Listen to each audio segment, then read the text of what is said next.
And now, for fans of the most exciting sport in the world, the MMA Live Chat Hour. Listen up and find out what's happening in the world of MMA.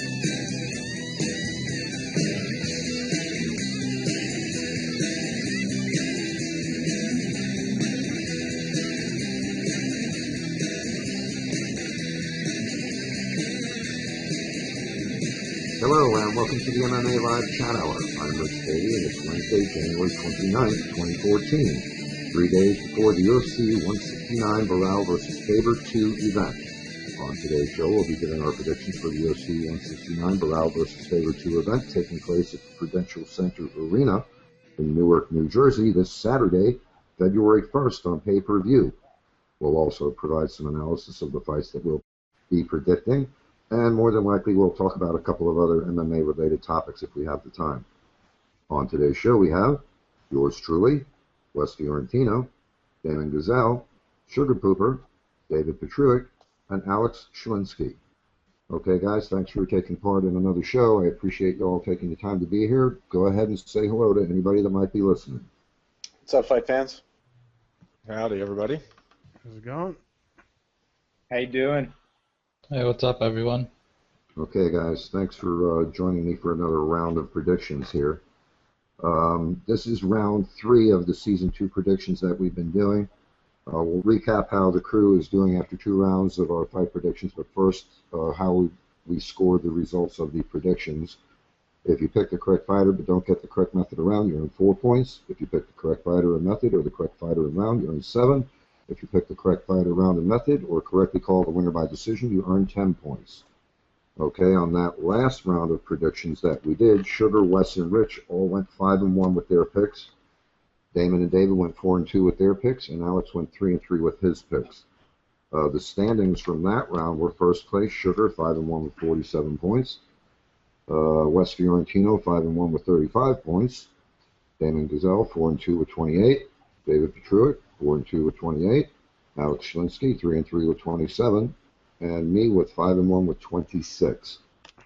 Okay, guys, it looks like the only guys that really did well on that one were Sugar and Wes. So congrats to you guys. That was a good showing, fellas. Good Thanks, luck. man. Thanks. Okay. I at least picked the fight of the night, right? All right, so we were going to have another couple of guys here, but again, they weren't able to make it. So first up, Renan Barao versus Urijah Faber. Wes, how do you see that one unfolding, and how are you going to call it? Barao, unanimous decision. I think Barao showed clear technical advantages in the first fight with Faber.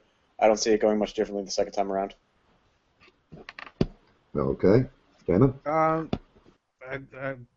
see Barao actually taking this one. Faber hasn't won a title fight in I don't know how long, so I'm going to go with Barao by decision. Okay, David? Yeah, I'm going to follow the trend, Barao by decision. I got to watch the last fight in person, and I think he's just too good for him. But I don't think he's good enough to finish him. Okay. Sugar? I'm going to have to go with Barao by decision. As well, I think, as some of you mentioned, the first fight was just way too one-sided for me to...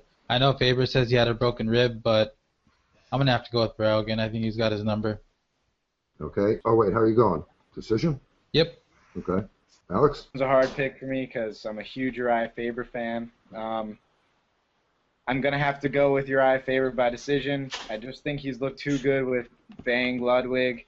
He's been on fire, 4 straight wins. I know the competition's not near the level of Renan Barao, but I would say his finish of Michael McDonald was just as or more impressive than Renan Barao's finish of Michael McDonald.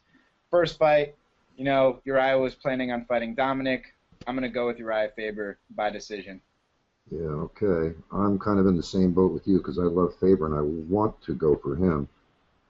Looking at everything, both men are nearly identical in physical stats. Barao is a decent favorite by odds makers. Faber's a little bit in the hole on the differential in the age. He's 8 years older. And again, as one of the other guys mentioned there, it's a championship bout, so Faber hasn't had much luck in championship bouts. And as much as I want to go with Urijah Faber as the victor in this one, I'm struggling to find pluses for his column. So the only plus I really see is Team Alpha Male, and we all know that they're on a tear lately. But it looks to me like the decision favors Barao, so I'm going to go with the champ Renan Barao by decision. Okay, you guys want to talk a little bit about this one before we move on? Well, yeah, I think obviously, Faber's a very popular fighter. He has been for a very long time. I'm a big Faber fan myself, and it's going to be tough to see if he takes a beating this weekend. But Renan Barao, he's just he just looks like a phenom, right? I mean, he's got the striking, he's got the grappling, and he's got the range on Faber. You know what I mean? Which is not always necessarily an advantage if you don't have the technical advantage. But I think Renan Barao is able to use his reach very effectively, especially as a bantamweight. I think we saw that a lot in the first fight, actually. He throws a lot of straight kicks. He throws a lot of really well-timed kicks. Obviously, we see some crazy strikes, the spinning back fists, the kind of stuff we see from Urijah Faber, except he doesn't pay for it the way Urijah Faber has in the past. I just think that Renan Barao will be able to exploit openings in Urijah Faber's game, and I think that's going to be the story of this fight this Saturday. I think if you watch Urijah Faber before Bang Ludwig came in, he was a lot more reckless. He'd throw a lot more wider punches. His punching is now very tight and very technique-oriented. He looks amazing lately. I would say, let me just tell you a fun fact about this fight. This is Urijah Faber's 38th pro fight, and it will be his 18th title fight. It's pretty unbelievable. Yeah. He has yet to win. The only thing he doesn't have on his resume is the UFC title. I'm hoping he gets it this weekend, but let's be real. Barao is a beast. He's going to have to be the best Urijah Faber to beat Renan Barao. Okay, anybody else? Yeah, everybody is talking about how Urijah is on fire, but let's not forget, Barao, look at his record. I mean, that dude's been on fire for forever, I mean, I like seeing Faber do well, but, when you're coming up against somebody another person who's on fire as well, I'm expecting fireworks. I'm expecting a 5-round fight though, just because both have been on a tear, and I'm candidate for fight of the night, definitely. David? Yeah, I think there's that potential to be fight of the night. I think after the last fight, I think they're going to both know a little bit more about each other, so I think it's going to be really interesting, and I do hope for a close fight. I'm a Faber fan as well, but Barao is just, I mean, he is something else. He's being considered for pound right now, so. He's on a 21-fight win streak, I believe, guys. Yeah. You want to talk about confidence? He's only lost one fight, and that was his first fight ever. Yeah. He's like, what, 33-1, something like that? Yeah, Dude's a beast. He's something special for sure. If Urijah Faber goes out and finishes him, though, wow. Just saying. Yeah. Yeah, Sugar, what are your thoughts? I was actually at the UFC 157 win over Menjivar for Faber. Nice. So that was the beginning of his streak, and he's been looking awesome. But at the same time, like you guys said, Renan Barao has been beating the top contenders during that time. Yeah, and there's a stat out there that says if a fighter is more than 5 or 6 years older than his opponent, more than likely he's going to lose the fight. All right, let's move on. Fight number 2, champ Jose Aldo versus Ricardo Lamas. Wes. I'm going to go with Jose Aldo here. I'm going to say TKO in the third. Yeah, I'm actually going with Aldo as well. I'm going TKO in the second. Okay, David. TKO and 2 for Aldo. He's a ridiculous favorite in this fight. If you see the lines, it's insane. Unless he decides to take a dive for the money, but I don't. I think he's going to make enough money if he wins. Exactly. He's a huge favorite. So yeah, TKO and 2. Okay, Sugar. I'm gonna actually go with Lamas by decision. It's a strange pick, but I just kind of feel like going for the underdog in this one. What was that one again? I missed that. Say it again. Lamas by decision. I'm gonna be regretting these words, but I just kind of have that underdog feel for this fight. Speaking of taking a dive for the money, how much did Rich pay you to say that? And Alex. I mean, how do you pick against Jose Aldo, man? I don't know. I don't see Ricardo Lamas beating him. Ricardo Lamas is no. Jose Aldo, TKO round 3. Okay. Well, that's interesting there. Again, when I went and I looked at the numbers on this one here, another situation where you're looking at these two fellas and pretty much their physical numbers are equal. Jose Aldo is a big favorite by odds makers. He's also 4 years younger. Again, another championship bout. And when I'm looking at everything, I'm thinking everything favors Aldo in this one, but I think it's going to be closer than the odds makers believe it's going to be. What are the odds that you've read? Just No. like an average stat, maybe. Minus 588 for Aldo, plus 495 for Lamas. Wow. Yeah, let me just sum mine up there. I'm going to go with Jose Aldo by decision. Decision. Wow. All right. Yeah, I just think this is a horrible stylistic matchup for Lamas and an excellent stylistic matchup for Jose Aldo. I mean, Lamas is a decent striker, you know what I mean? And he's definitely a talented wrestler. Jose Aldo eats guys like that alive. I mean, this is not Frankie Edgar we're talking about, right? Ricardo Lamas is on a tear, but Jose Aldo's on another level. He's shown freakish takedown defense in the past, right? I mean, look what he did to Chad Money Mendez. He stuffed 7 takedowns that fight in 1 round. Yeah, and he's gonna eat this guy alive. Well, I don't disagree with you. I'm just saying that you're definitely underrating Lamas's striking ability. He's not a decent striker. He's an elite striker. Absolutely. He mixes up very well. If you watch the Mac Rice fight, not comparing Jose Aldo to Mac Rice, but if you watch the Mac Rice fight, he's mixing it up with jabs, hooks, knees, kicks, spinning back kicks, capoeira kicks. He throws everything, which doesn't allow you to gauge the timing, and that leaves defensive holes. Mark Homnick, who's an amazing boxer, he was able to find some holes in Aldo later on in the 4th and 5th round and ultimately take him down. Do I think Lamas can do that? No. Has Lamas shown grit and determination to not falter when he's in bad positions? Yes. Cub Swanson had him in a guillotine choke. He decided not to tap. He got out of that and choked out Cub Swanson in the 2nd round. That's a big deal. Knocked out Eric Koch with the ground and pound. That's a big deal. If he can get Aldo on the mat in the 4th round, he can land some elbows, something can happen. Definitely. Just to answer you really fast, though, you said he's an elite striker. Even if he is, as the great Roy Jones Jr. once said, these guys aren't nobodies. I just make them look like nobodies. I think that's what Jose Aldo's going to do on Saturday night. I totally agree. Could not agree more. Okay, Damon, real quick. Yeah, I think the leg strikes. If he comes out with those, I mean, look how he chopped down Faber with them leg strikes. I mean, if he gets that going in this fight, I could see a TKO stop it due to that. Even that'd be crazy. The dude is on another level. I love his demeanor when the fight is being announced. He gets in his little place and he rocks back and forth. And once they come to the center of the octagon and he looks at his opponent, he's ready to go. And Right, David, real quick. Lamas human, Aldo superhuman. That's it. That's funny that you say that because he was saying there was articles coming out this week about Lamas not being afraid unless Aldo had superhuman abilities. That's I choose my words carefully. Trust me. I didn't have much time to rehearse for this one though. I had family things. So. All right, Sugar, real quick. Wrap this one up for us. Pulling for the upset. Okay, well, that was short and sweet. All right, Wes, over to you, man. All right, next up we've got Frank Mir versus Alistair Overeem, the Demolition Man. Battle of the heavyweights. Both guys, I think, have something to prove at this point. Obviously, Alistair Overeem is coming off a couple really embarrassing losses.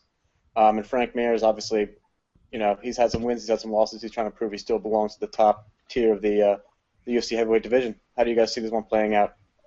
Alex? Yeah, this is a pick'em fight, honestly, because Overeem has just looked so ghastly in his last 2.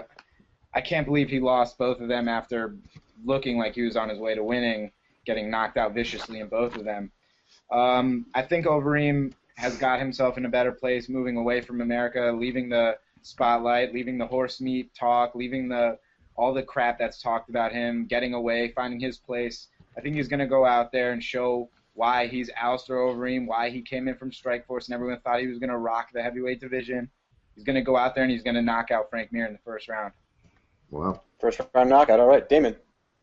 Yeah, actually, I'm going with Alex. I'm going with Overeem by a first-round knockout. I think he's just he's been too complacent in his last couple fights, and this time I think he's going to be aware of Mir's submission game, and he's going to go out there and he's just going to take it to Mir. I mean, Mir hasn't looked the best in a fight in a long time, so I just round 1 KO Overeem. Right, David. Yeah, between the both of them, they've lost 7 fights in a row. I think Mir's lost like 4 and Reem's lost 3. So Dana White said it's not even do or die for either of them anyways, but I think the way Reem can really put it to, and really he can do that quickly, and I've seen the way Frank Mir is in some of his fights, the way he has that tendency to kind of give up and almost just drop dead. So I think Reem is going to take it to him fast. Boom, TKO round 1. Excuse me. Great. Sugar? Yeah, I went with Overeem round 1 by TKO or KO as well. I think he's going to unleash exactly what he unleashed in the Brown fight, Overeem is, and I don't think Frank Mir, like you guys said, chin might be shot at this point. Yeah, and I'm going to go TKO in 2. I think Frank Mir should be able to survive round 1. If not, yeah, if Overeem can lay the leather on him, he's probably going to get beat up bad, which he usually does when he gets struck. But yeah, I was looking at the numbers, man, and both these guys are on a skid, so they probably both are feeling the pressure to pull out a win here. Overeem has a slight edge in the physical stats column, 2-inch height advantage, 2.5-inch reach advantage. He's a decent favorite by odds makers as well. Age differential pretty much the same. Yeah, so struggling again to put pluses in Mir's column, but Yeah. I love Mir, but I'm going to have to go with Alistair Overeem too, TKO in 2. Yep, I'm not going to break the trend. I'm going to go with Alistair Overeem, late in round 1. You guys say Frank Mir's chin is shot. Well, I say he's never had a great chin. He's had some brutal knockouts very far back in his career. And Alistair Overeem is the kind of guy that, once he starts putting hands on Frank Mir's face, it's going to go downhill very fast. And, aside from his power hands and striking, Alistair's a horrible stylistic matchup for Frank Mir because he's so good in the clinch, And I mean, look what happened when Frank Mir got caught up in the clinch with a guy like Shane Carwin, Josh Barnett. Josh Barnett, exactly. So, obviously, Alistair Overeem doesn't exactly have the best chin in the world either, So, as we've seen, and throughout his career, not just recently. But, I don't think Frank Mir is the kind of guy who's going to exploit that in this particular situation.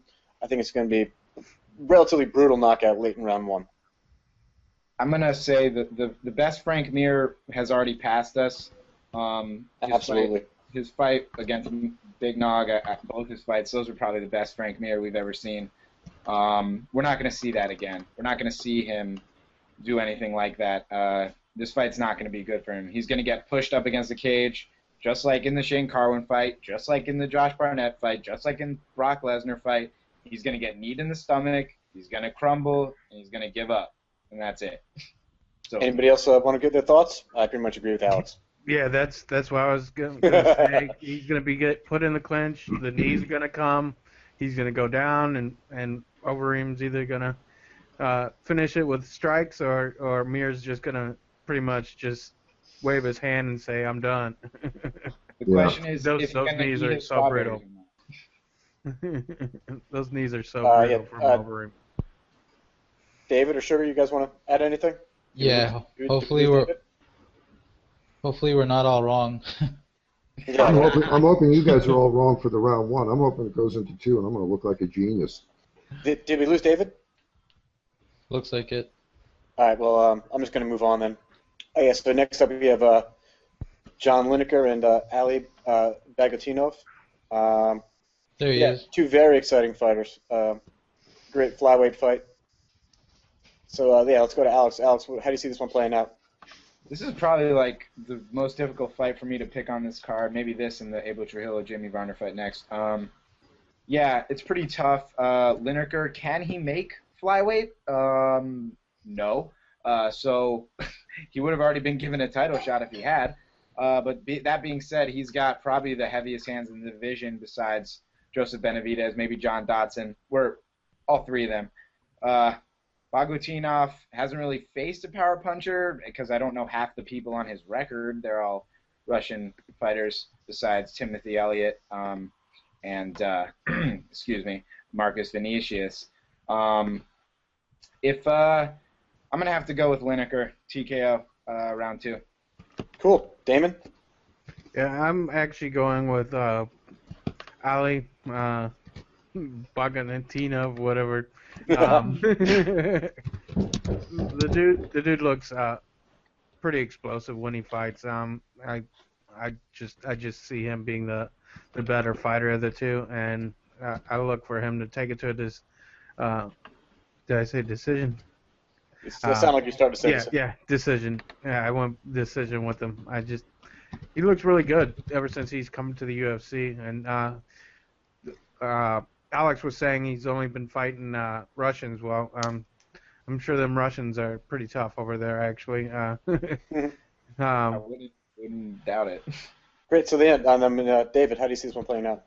I'm going with Bagutinov. He's definitely impressed me as of late, and I think we're going to see, it's going to be a stand-up match, but I think we're going to see the Russian KO Lineker in the second.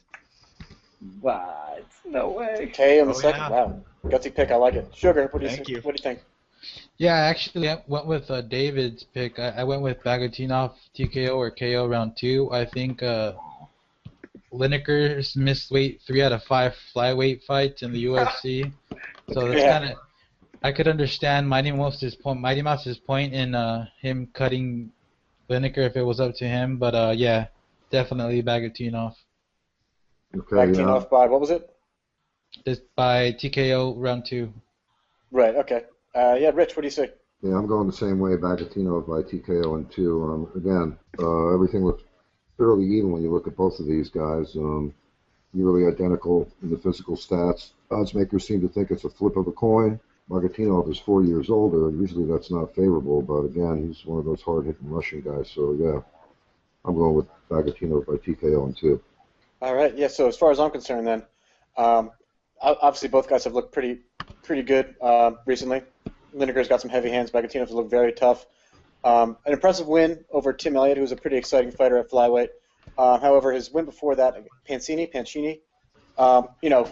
hard to gauge a fight like that. Not the most proven opponent.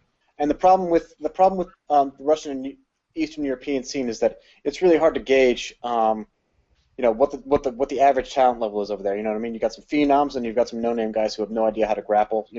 Or at least no idea how to grapple in terms of BJJ technique, which makes all the difference. I'm going to have to go with John Lineker in this one. I'm going to go with probably a TKO, I want to say late round 2.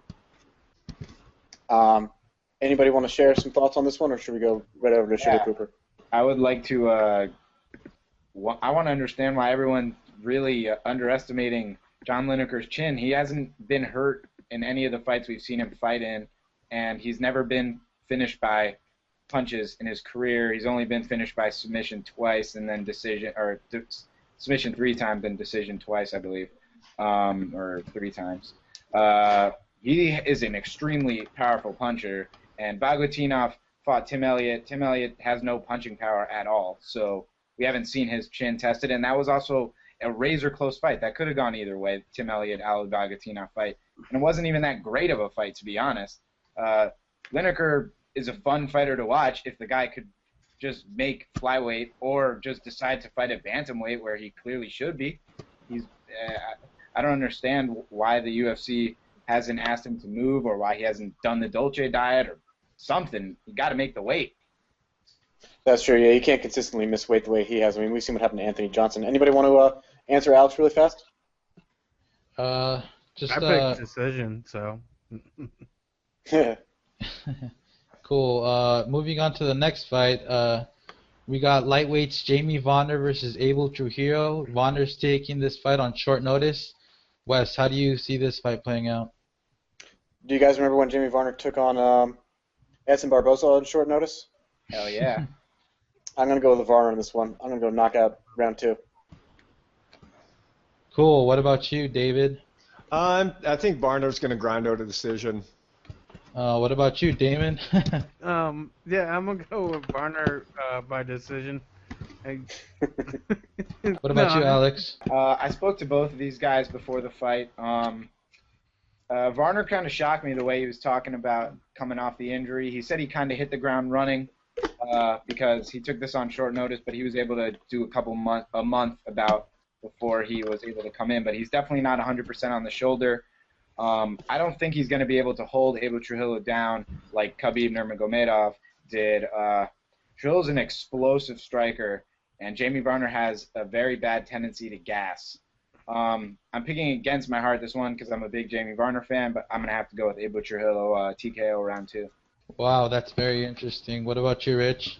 Jamie Varner by decision. Another one where the guys are fairly evenly matched looking at the stats.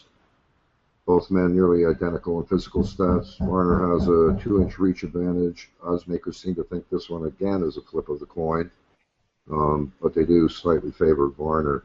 He's 1 year younger in age, but they're both fairly young guys. And when I look at everything, I think it's going to a decision. So I went with Jamie Varner by decision. Cool. Yeah, I'm on the Varner train as well. I picked him by decision. I think we all saw that Trujillo's susceptible to wrestling, and I think Varner's wrestling is good enough to get him down. So, you guys have any more comments on that? Yeah, everybody's talking about Jimmy Varner's wrestling, but don't forget what a good boxer he is. I mean, he's not, I don't think he's going to make a run at the title anytime soon, and I'm not saying that Abel Trujillo's a slouch when it comes to the striking game, but Jamie Varner's got some pretty nasty hands. When he wants to put them on people, he can do it. He's a scrapper. Yeah, that's for sure. And the next fight we're actually going to pick is middleweights Nick Catone versus Tom Watson. This is Nick Catone apparently going back up to middleweight after losing to TJ Wahlberger at welterweight. What do you guys think about this matchup, Wesley? This is a tough one to call. I'm inclined to go with Tom Watson on this one, though, by decision. Cool. David? Yeah, I think I'm going to take Watson as well by decision. I think it's going to be a pretty close fight, but I think Watson's going to do him out for sure. Damon? Yeah, I'm actually going to go on the opposite side here. I'm going with Catone by decision. Cool. What about you, Alex? Not really interested in this fight too much, honestly. Nick Catone's on the end of his career. Tom Watson has some, maybe, potential. I think he's going to TKO him in the second round. Watson TKO. Yeah. Cool. Rich? Yeah, I'm with Alex. I also am going with Tom Watson by TKO too. Nice. Yeah, I went with Watson TKO round 2 as well. So I think Nick Catone, he might get the pink slip after this. It'll be his third loss. Wouldn't shock me. Yeah. Okay, David. Yeah, so we got Ala Quinta and Kevin Lee. Yeah, I had some trouble looking at this one. It seems like could be a flip of the coin. I'm going to have to go with Quinta by decision. And how about yourself there, Damon? I'm looking, and I believe that Kevin Lee is actually going to get the submission in round 2.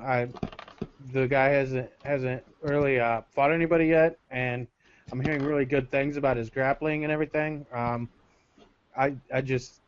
He looks really good for a submission in round 2, from what I've seen. Cool. How about you, Alex?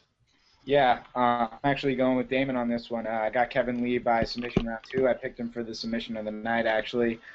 His last 4 fights he's won by submission, and I believe Iaquinta has only lost 2 fights, and both of those fights were by submission as well.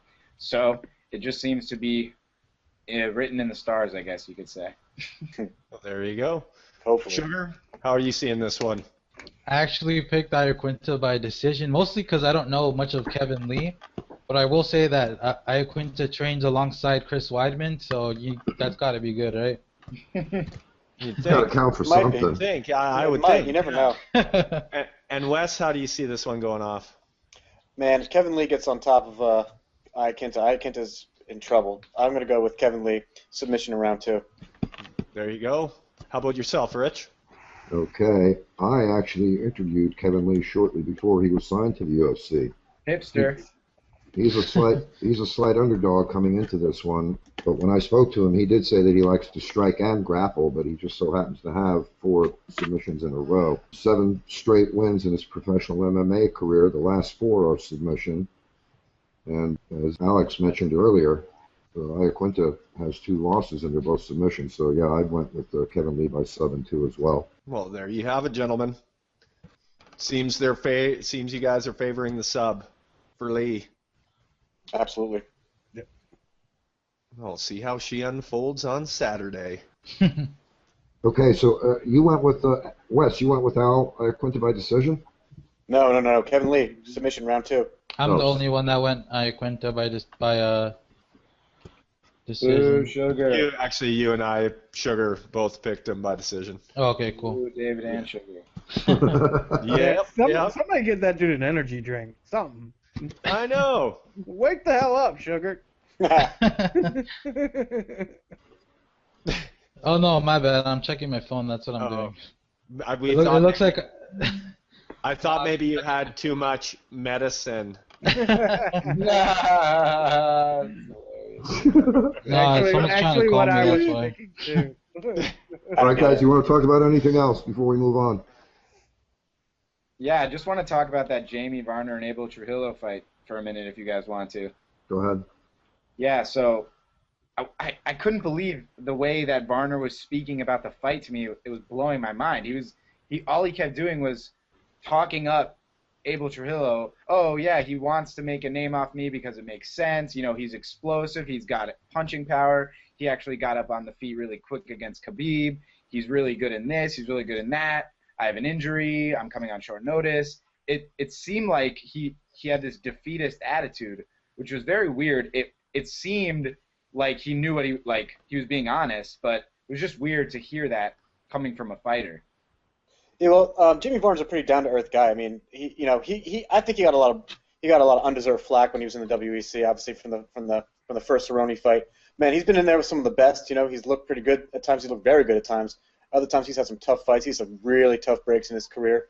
You know, I'm not surprised to hear that kind of stuff from him. He really knows, the game. He knows where he's at. But at least he's not coming in. He's not coming in underestimating his opponent. But yeah. How long have we been hearing about his shoulder now, though? I mean, that's been a couple of years at least, right? Yeah, David. What he said was that he texted Joe Silva that he's rehabbing and he's ready to fight. Yeah. He got cleared to fight, and Joe Silva said when, and he said February the soonest. So after the Anderson Silva Chris Weidman fight, Joe Silva texted him about Bobby Green pulling out, and he's like, "You ready for February 1st?" February 1st. Varner said, "Hell yeah, let's do it." First day, yeah. No, that's excellent. Like I said, Varner he always seems like he's such a scrapper, and yeah, things haven't seemed to go his way in his career, but I've never counted him out. I've always thought he would do so much more with his career as well. So he's had some tough breaks with injuries. He got robbed in that fight with Kamal Shalarus. I agree with that. T-Bow fight. Yeah. Gleison Tebow as well, yeah. Hey, I just, the thing is for me, though, in these kind of fights, it's hard because I'm a big fan of Jamie Varner, but I'm pretty sure we can all agree it's extremely unlikely that he's going to make any title run. Yeah, definitely. Not at this point. Abel Trujillo has a serious shot, maybe not right now, but to be a title contender, that guy is clearly a physical specimen beast. Oh, he yeah. destroyed Roger Bowling in both fights. Not saying Roger Bowling's anything to write home about, but, you know, let's see what this guy can do. There was a time when Bowling was a pretty promising prospect. But, I agree with you there. I don't know much about Bowling, to be quite honest. It's just watching him he destroyed him in both fights. Completely. Well, it's kind of funny because this sounds kind of like what you guys were saying about Sergio Pettis before the Caceres fight. 100%. But hey, Rich, do you want to move on? That, man, that was a great call. What a fight! Let's do that. Let's try to wrap this one up here. That's the end of that event segment. Let's go ahead and just do one real quick topic in the final thoughts segment. We got 2 minutes here, guys, so keep it brief. I did want to speak about Pat Barry retiring from MMA, and it looks like he might be making a return to kickboxing. Have you guys seen any of that news? Yeah. I heard him say that. I mean, I'm not surprised that he's retiring from MMA. I mean, he was a mainstay in the UFC because he was a heavyweight. If he was in any other division, he would have been cut a long time ago. He's supposed to be this great striker, but I mean, how many times we've seen him get knocked out? Yeah, he's got great kicks. He's got heavy hands. He's a flawed fighter. I don't really see him being all too successful in kickboxing either. Wesley, Yeah, he's just too small to be in the heavyweight division. I don't agree with that with you.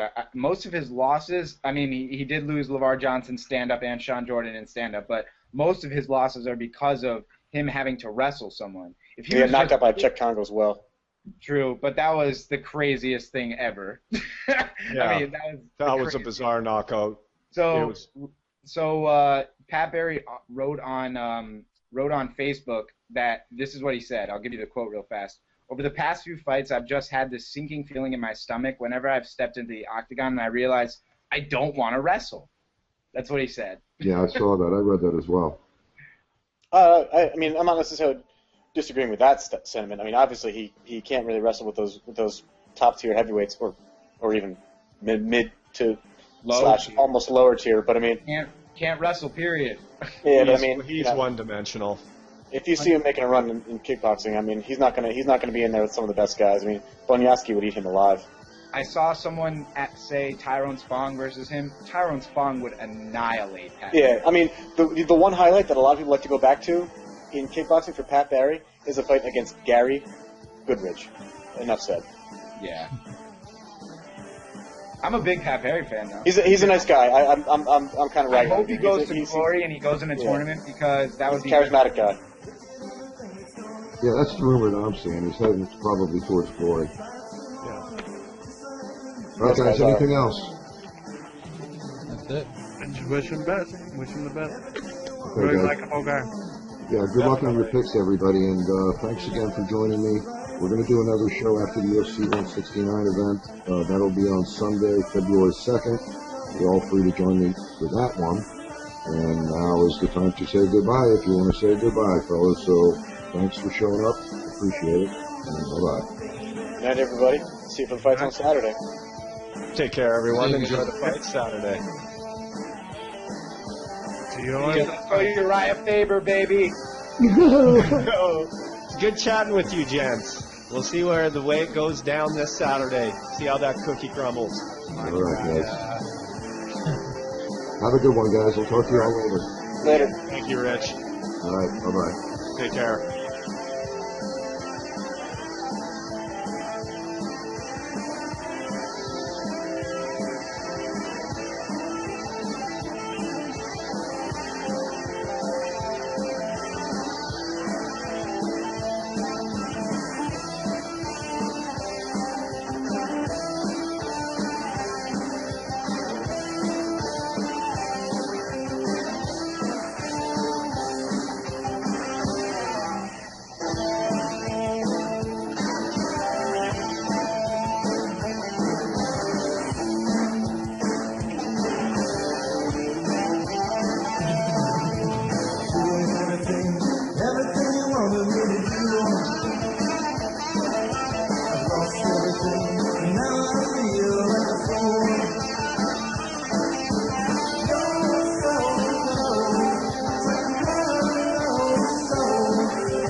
Somebody talk to me.